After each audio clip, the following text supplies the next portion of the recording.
hay, por ejemplo, los betalactámicos, que se los clasificaba según su forma o su modo de acción, según su farmacocinética o su farmacodinamia y según su espectro, si eran de amplio espectro o de espectro reducido. Y ahora aquí en esta parte solamente vamos a dar ciertas características generales de lo que tienen los antibióticos que conforman las diferentes familias o grupos de antibióticos. Por ejemplo, los betalactámicos. Los betalactámicos son antibióticos que pueden ser de origen natural o también pueden ser semisintéticos. Se caracterizan porque tienen en su estructura un anillo, que es el anillo beta-lactámico. Y estos actúan inhibiendo la última etapa de la síntesis de la pared celular bacteriana. Es la familia más numerosa de antibióticos.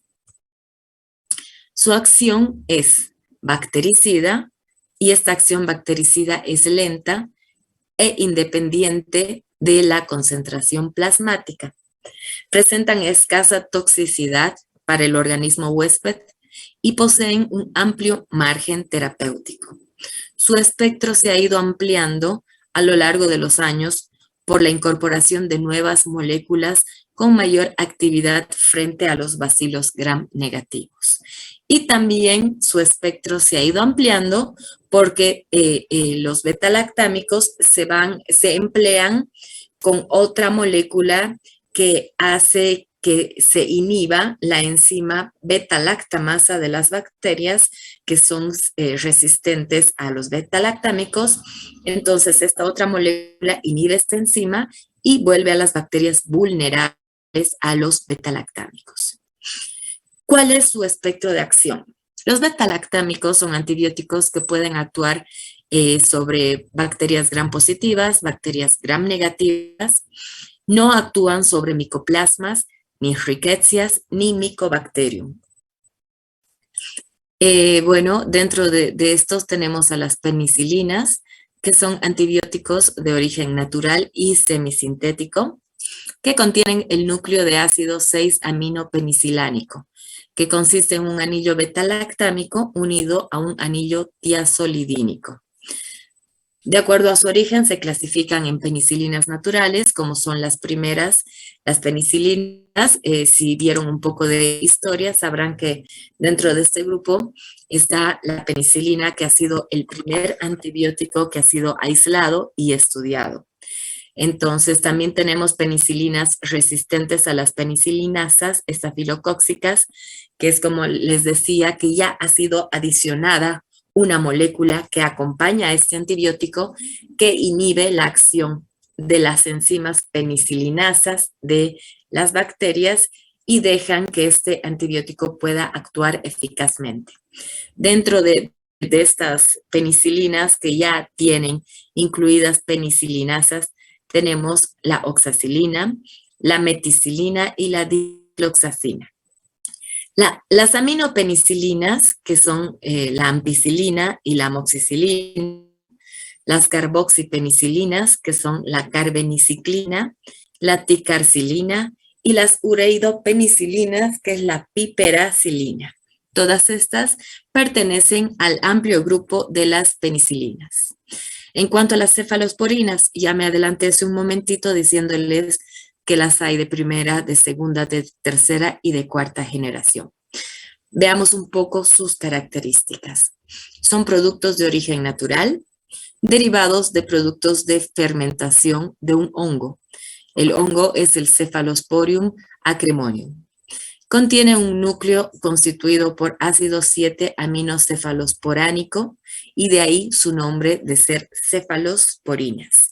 Y este está formado por un anillo betalactámico unido a un anillo de dihidrotiazina. Entonces también son betalactámicos. Bueno, las cefalosporinas pueden ser, las de primera generación, son muy activas frente a cocos gram positivos. Las sucesivas generaciones han perdido parte de esta actividad en beneficio a una mayor actividad frente a bacilos gram negativos. Y bueno, todas las cefalosporinas son inactivas frente a enterococos, a estafilococos resistentes a la meticilina. Por ejemplo, hay los estafilococos meticilinos resistentes, que es una característica muy particular. Entonces, cuando nosotros encontramos estafilococos, automáticamente no se debe hacer el tratamiento con una cefalosporina. Y también son inactivas frente a Listeria monocytogenes. Luego tenemos los monobactámicos. Los monobactámicos, el más característico antibiótico es el Astrionam. El Astrionam es el único monobactámico disponible para su uso clínico. Existen otros monobactámicos, pero aún se encuentran en ensayos. El Astrionam posee una excelente actividad sobre bacterias gram negativas aerobias y aerobias facultativas. Por el contrario, carece de actividad frente a gram positivos y a bacterias anaeróbicas. Los carbapenemes. Los carbapenemes también son betalactámicos que también tienen un gran problema con el asunto de las resistencias bacterianas.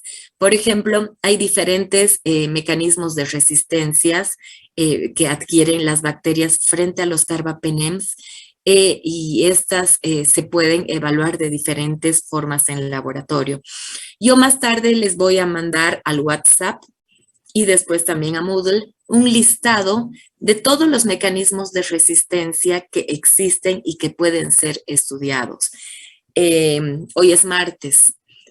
Vamos a dar esto de tarea hasta el próximo martes y el próximo martes vamos a terminar el tema de antibióticos justamente haciendo que ustedes expliquen alguno de todo este listado. Me parece que son 20 tipos diferentes de mecanismos de resistencia que existen. Entonces les voy a dar el listado para que ustedes lo investiguen, suban la tarea a la plataforma, como les digo, hasta el siguiente martes.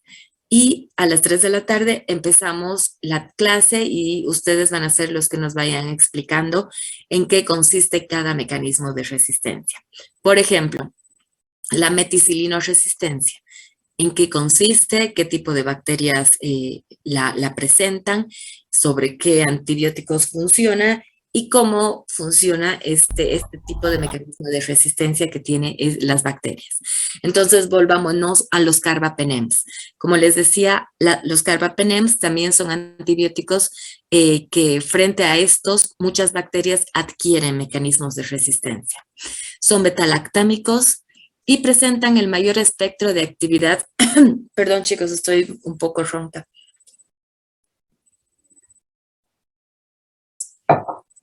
Presentan el mayor espectro de actividad conocido dentro de este grupo, pero así como que tienen un gran espectro de actividad, las bacterias también pueden adquirir mecanismos de resistencia. El principal antibiótico dentro de este grupo es el imipenem. Es el primer carbapenem desarrollado para su uso clínico y es un derivado semisintético producido por Streptomyces, que es un hongo. A partir del imipenem existen o se han desarrollado otros carbapenems, que es el caso del meropenem y el ertapenem. Su actividad bactericida se extiende a cocos gram positivos, incluyendo estafilococcus sensibles, a meticilina, y esto es muy importante conocer, también Streptococcus pneumoniae y otros estreptococos. Carecen de actividad frente a estafilococos resistentes a la meticilina, enterococos resistentes a beta-lactámicos y algunas especies de pseudomonas y estenotropomonas maltofilias. Es activo sobre la mayoría de aislamientos de enterobacterias y hemófilos, incluyendo las cepas productoras de beta-lactamasas. Tienen muy buena actividad anaeróbica, con excepción de Clostridium difficile. El ertapenem no es activo sobre Pseudomonas aeruginosa, pero el imipenem sí lo es. Dentro de los glucopéptidos tenemos, los glucopéptidos son antibióticos que actúan sobre la pared bacteriana, ya los hemos visto así. Dentro de estos, la vancomicina es el antibiótico estrella de este grupo y es un antibiótico bactericida de espectro reducido, ya que actúa solamente frente a bacterias gram positivas. Se la sacó del mercado por su alta toxicidad, pero se la volvió a introducir porque existen cepas de Staphylococcus aureus meticilino resistente que solamente pueden ser tratadas por la vancomicina. El estafilococo coagulasa negativo también es sensible a la vancomicina y los enterococos multiresistentes. Entonces, ustedes aquí van viendo cómo se va jugando con los antibióticos. Uno, dependiendo del espectro de los antibióticos, si es de espectro reducido o si es de espectro ampliado. Dos, dependiendo de las bacterias. Por ejemplo, si son bacterias, por ejemplo, bacilos gram negativos, que son las bacterias en las cuales expresan mayormente resistencia a los betalactámicos. Entonces, ¿cómo es de que se tiene que ir jugando con los antibióticos para ver cuál antibiótico? En primer lugar, ¿cuál antibiótico vamos a estudiar en un antibiograma? Y en segundo lugar, ¿cuál antibiótico ustedes van a administrar a sus pacientes dependiendo de la bacteria que se ha llegado a aislar del paciente que está sufriendo cierta agresión por una bacteria? Entonces, por ejemplo, es el caso de los estafilococos dorados, meticilinos resistentes, en los que directamente la vancomicina, pese a su toxicidad, se la está utilizando porque existen casos en los que las infecciones por esta bacteria son muy agresivas y las personas no tienen otro remedio que utilizar vancomicina. Bien, dentro de los aminoglucósidos, en primer lugar, ¿dónde actúan los aminoglucósidos? Y hemos visto en la primera parte, actúan inhibiendo la síntesis proteica. Dentro de los aminoglucósidos, ¿a quiénes conocemos? A la gentamicina, a la amicacina, a la streptomicina, aquí me comí una T, a la tobramicina, a la espectinomicina. Y bueno, actúan sobre estafilococos, sobre enterobacterias, pseudomonas, y tienen sinergia con penicilinas. ¿Esto qué quiere decir? Que a veces un antibiótico suelto, ya sea un aminoglucósido solo o una meticilina sola, no tienen gran efecto en el tratamiento con antibióticos frente a una agresión bacteriana. Pero si se da estos dos antibióticos juntos, existe una sinergia. Es decir, ambos antibióticos funcionan mejor, se potencializan y pueden tener mejores resultados como bactericidas. Perdón, chicos, estoy resfriadísima. Sigamos. Ahora los macrólidos. ¿Qué hacen los macrólidos? Los macrólidos intervienen en la síntesis proteica. Estos se unen a la subunidad 50S del RNA ribosómica de forma reversible. La unión se realiza mediante formación de puentes de hidrógeno entre diferentes radicales hidroxilos del macrólido y las bases del RNA ribosómico. Esto hace que se produzca un bloqueo en las reacciones de transpeptidación, lo que les decía hace un momento. Viene el ARN de transferencia agarradito con su aminoácido y lo coloca en el locus A, y después de que se forma el enlace peptídico de este aminoácido con el primero, se mueven de locus, es decir, se mueven de posición en el ribosoma.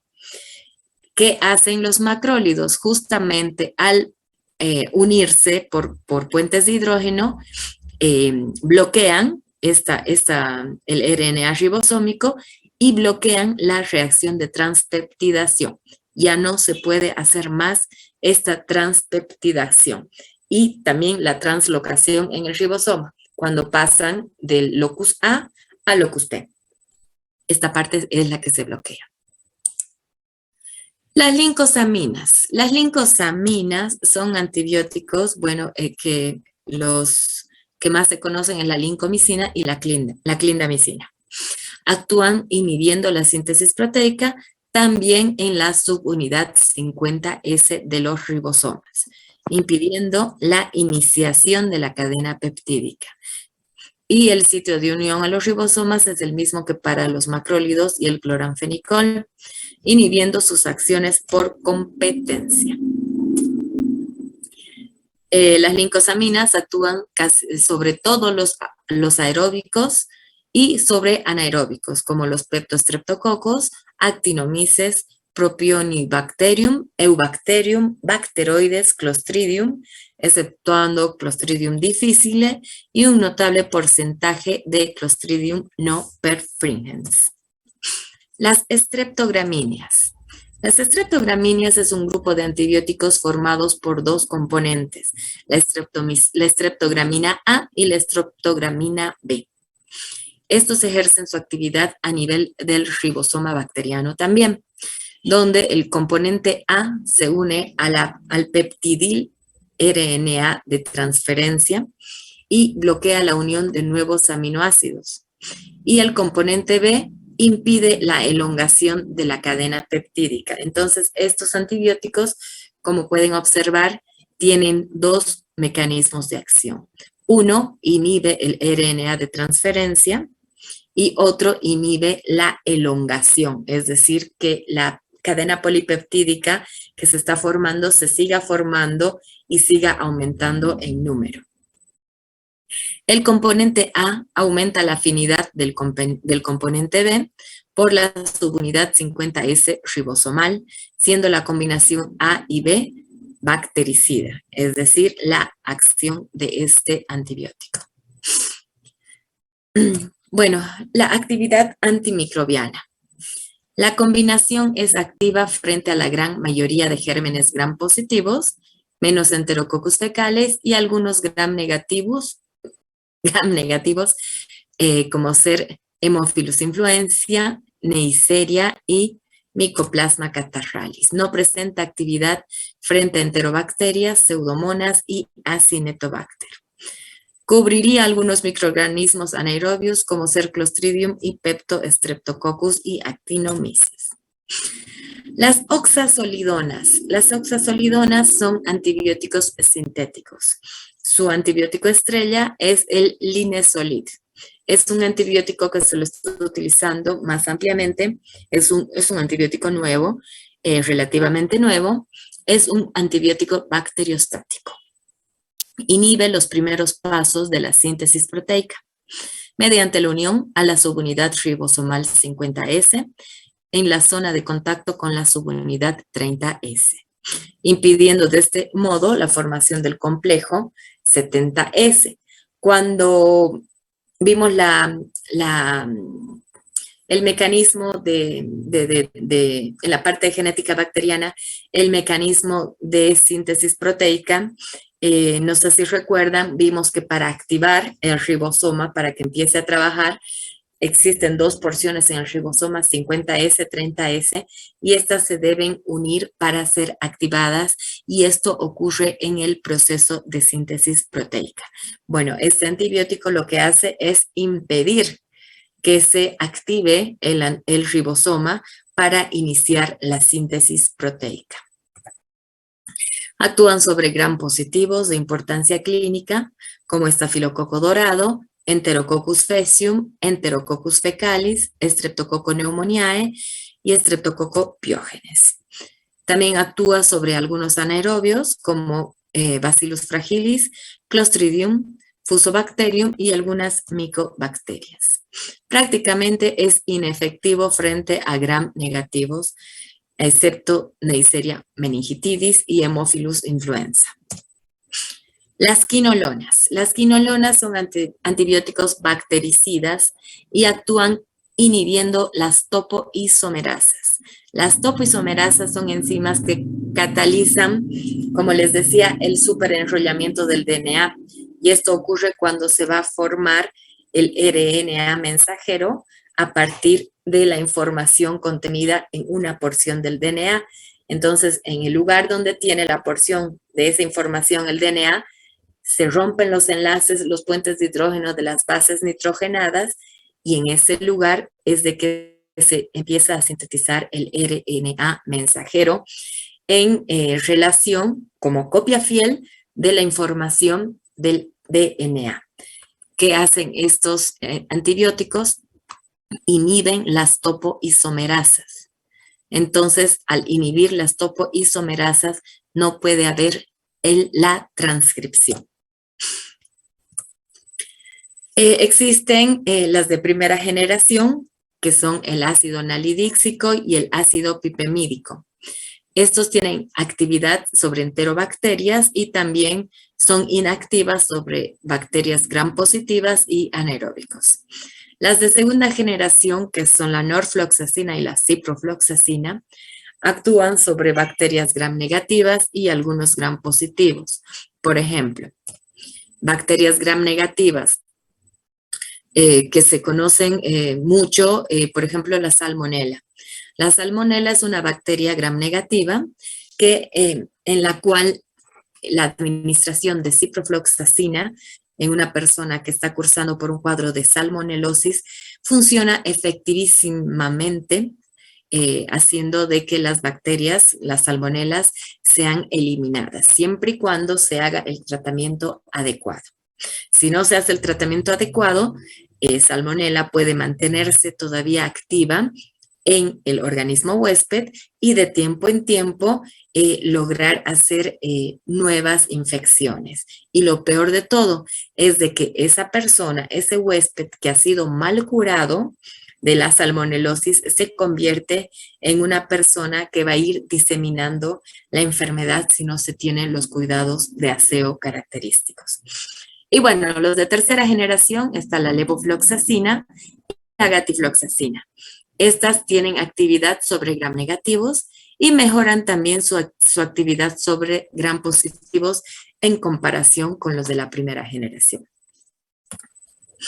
Y los de cuarta generación, como la moxifloxacina y la trovafloxacina, que también actúan sobre gram negativos y actúan mejor todavía sobre gram positivos. Las sulfonamidas. Bueno, las sulfonamidas son antibióticos bacteriostáticos. Actúan alterando la síntesis del ácido fólico. No sé si recuerdan en la anterior clase, como veíamos cómo es de que se sintetizaba el ácido fólico en la bacteria, que es importantísimo para la propia bacteria. Estos antibióticos, las sulfas, actúan a nivel de este lugar, de esta síntesis, inhibiendo la síntesis del ácido fólico. Y esto hace que también se inhiba la síntesis de los nucleótidos y por tanto se inhibe el crecimiento bacteriano. El antibiótico estrella dentro de las sulfonamidas es el trimetoprim sulfametoxazol y las nitrofurantoínas. Las nitrofurantoínas tienen acción bactericida y esto se debe a la capacidad de unión a proteínas ribosomales, provocando un daño cromosómico e inhibiendo la respiración y el metabolismo del piruvato. No sé si recuerdan en la parte de metabolismo bacteriano, así bien sencillito, bien simplecito, para que no nos vayamos tan atrás, una molécula de glucosa entra a la vía de la glucólisis y termina en la primera porción de esta vía glucolítica, termina formando dos moléculas de piruvato. Bien, entonces, este antibiótico, la nitrofurantoína, inhibe el metabolismo del piruvato. Por tanto, el piruvato no llega a formarse y el piruvato va a ser incapaz de continuar con la bilis, con el metabolismo de la glucosa, haciendo de que sea imposible que por esa vía, a través de esa vía, la bacteria sea capaz de obtener energía adecuadamente. Por otro lado, inhibe la respiración y además se une a las proteínas ribosomales. El cloranfenicol tiene también una actividad bactericida sobre microorganismos agentes de la meningitis, como ser Neisseria meningitidis, Haemophilus influenza, Streptococcus pneumoniae, y también tiene actividad bacteriostática frente a otros gérmenes. Su penetración en las células requiere un proceso con gasto de energía. Entonces, una vez que ingresa al interior de la célula bacteriana, inhibe la síntesis proteica por unión a la porción 50S del ribosoma. Y las tetraciclinas, que tienen acción bactericida, activas sobre microorganismos gram positivos y también microorganismos gram negativos y patógenos intracelulares como las clamidias. Vieron que algunos antibióticos, algunas moléculas de antibióticos no eran capaces de ejercer su acción sobre este tipo de microorganismos. La tetraciclina sí lo hace, porque puede ingresar adentro de las células y eliminar a los microorganismos que se caracterizan por ser intracelulares, como es el caso de clamidias, de micoplasmas y de rickettsias. Su mecanismo de acción se debe a la inhibición de la síntesis proteica, también en la parte de los ribosomas, porque se une a la porción 30S del ribosoma. Entonces, ¿cuáles son los sitios de acción de los antibióticos? Nuevamente y solamente para resumen, y con esto vamos a terminar la clase de hoy. Mañana ya terminaríamos antibióticos. Lo único que quedaría pendiente es la tarea de los mecanismos de resistencia bacteriana que les voy a mandar en un momento. Entonces, resumiendo y recordando, ¿cuáles son los lugares de acción de los antibióticos en la célula bacteriana? Pueden actuar, vamos por orden, como hemos estudiado. Pueden actuar a nivel de la pared celular, como es el caso de los betalactámicos, la cicloserina, la bacitracina, la vancomicina y el aztreonam. Pueden actuar a nivel de la membrana bacteriana, como es el caso de la polimixina, la colistina, la anfoteresina B, la nistatina y los imidazólicos. Pueden actuar a nivel de la síntesis proteica, que como vieron son la mayoría, como ser los aminoglucósidos, las rifamicinas, las tetraciclinas, los fenicoles, los macrólidos y las lincosaminas. Y por último, pueden actuar a nivel del ácido desoxirribonucleico, como es el caso de la grisiofulvina y las quinolonas. La grisiofulvina, por si acaso, se lo utiliza muchísimo como un antimicótico, pero se lo reserva para micosis excesivas, es decir, para micosis sistémicas. Es un antimicótico, un antibiótico muy, muy fuerte que tiene una gran toxicidad para el organismo huésped. Entonces, se lo reserva realmente para situaciones especiales de micosis realmente muy agresivas. Factores que se tienen que tomar en cuenta para la elección de un antibiótico en un antibiograma.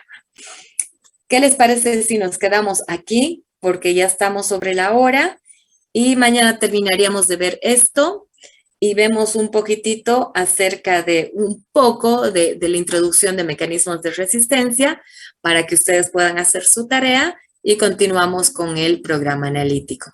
¿Tienen, chicos, hasta aquí alguna duda? Ya estamos acabando el tema de antibióticos. Bien. 74. Nos falta 8 diapositivas para acabar antibióticos y con eso ya terminamos todo lo que es antibióticos. Solamente nos faltaría mecanismos de resistencia y la tarea de ustedes.